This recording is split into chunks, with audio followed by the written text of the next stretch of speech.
Halo teman-teman semua, kembali lagi bersama saya untuk mempelajari logika fasi. Nah, kalau di materi sebelumnya kita sudah mempelajari mengenai pengantar logika fasi, sekarang kita akan mempelajari mengenai himpunan dan variabel fasi. Dua kata kunci penting yang kita pelajari, himpunan dan variabel. Nah, dua kata kunci ini sangat penting ketika kita mau mendalami untuk mempelajari logika fasi. Nah, namun sebelumnya mari kita mengenali learning point atau poin-poin yang ingin kita raih atau kita capai dalam mempelajari subbab ini. Yang pertama adalah memahami dan mengenal himpunan fasi, kedua memahami dan mengenal variabel fasi, yang ketiga memahami dan mengenal atribut fasi. Nah, seperti biasa, sebelum kita masuk ke dalam materi, mari kita perhatikan ilustrasi berikut untuk membantu kita memahami dan mempermudah kita untuk memvisualisasikan materi selanjutnya. Pak Agus, saya rasa masih muda nih, rasanya bisa lari maraton setiap hari. Haha, nikmati saja Budi, di umur 25, pasti kamu merasa sepenuhnya muda. Tapi tunggu deh, nanti kalau kamu udah umur 40, kayak saya sekarang, kamu bakal merasa nggak sepenuhnya muda lagi. Kenapa Pak? Kan umur 40 masih belum tua. Betul, saya belum tua, tapi juga tidak bisa sepenuhnya muda. Umur 40 itu kayak di tengah-tengah, mungkin 60% setengah baya dan 40% masih muda. Oh, jadi kayak belum jelas masuk ke kategori mana ya Pak? Mirip logika fasi dong, nggak binar gitu. Nah, tepat sekali Budi. Umur nggak cuma bisa dibilang muda atau tua, ada derajat keanggotaan di setiap kategorinya. Nah, dari percakapan ilustrasi di atas, kita bisa menarik kesimpulan bahwa dalam dunia nyata, kita tidak bisa membagi umur secara tegas ke dalam kategori muda, setengah baya, ataupun tua. Karena orang yang berusia 40 tahun misalnya, mungkin tidak bisa sepenuhnya dikategorikan muda, tapi belum bisa juga sepenuhnya dikategorikan tua. Nah, inilah peran logika fasi untuk membantu kita menangani ketidakpastian ini. Nah, kita masuk ke materi variabel fasi. Variabel fasi adalah variabel yang memiliki nilai tidak pasti atau samar.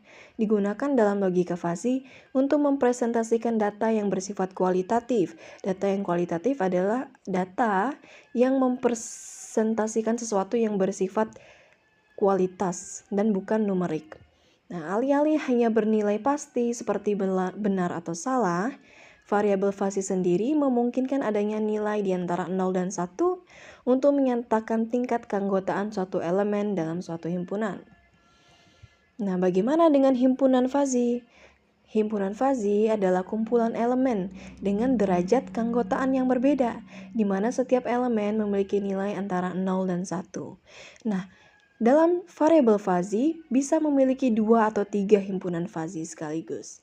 Nah, nilai dalam himpunan fasi ini menunjukkan sejauh mana elemen tersebut termasuk ke dalam himpunan tertentu. Nah, berarti di dalam himpunan fasi ini nilainya menunjukkan suatu status elemen di dalam himpunan tertentu. Nah, selain ada variabel dan ada himpunan, fasi juga memiliki atribut, yang mana dibagi menjadi dua, yaitu atribut linguistik dan juga atribut numeris. Yang pertama ada atribut linguistik seperti namanya, berarti atribut linguistik berkaitan dengan segala jenis pendeskripsian. Atribut linguistik digunakan untuk menggambarkan variabel dalam bentuk bahasa alami.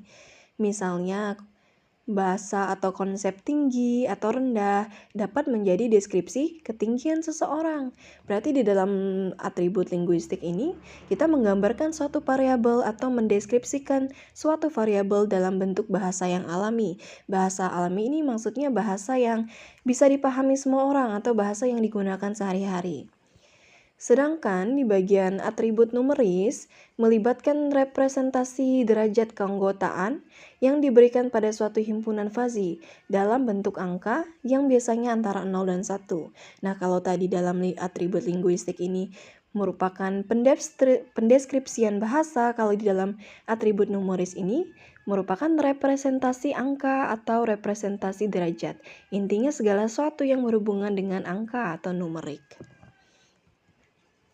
Nah, kalau dari ilustrasi yang sudah saya bacakan, Menurut kalian yang mana ya yang termasuk variabel, himpunan, dan juga atribut fuzzy?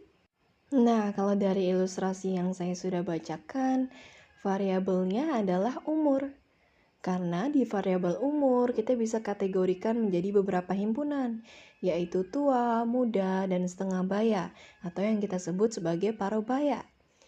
Nah, tua, muda, dan parubaya ini merupakan himpunan fuzzy, yang mana berada dalam satu lingkup variabel, yaitu umur. Nah, bagaimana dengan atribut linguistik dan juga atribut numeris dari ilustrasi di atas? Nah, atribut linguistiknya di sini merupakan pendeskripsian umur seseorang, yaitu tua, kata tua, muda, parubaya. Ini merupakan atribut linguistik, yang mana atribut ini mendeskripsikan umur atau tingkatan umur seseorang. Sedangkan bagaimana dengan atribut numeriknya? Nah, atribut numeriknya bisa kita lihat di percakapan awal ketika narator menyebutkan mungkin 60% setengah baya dan 40% masih muda. Nah, 60% setengah baya ini menunjukkan derajat keanggotaan. Kalau kita perhatikan 60% itu artinya 0,6 setengah baya.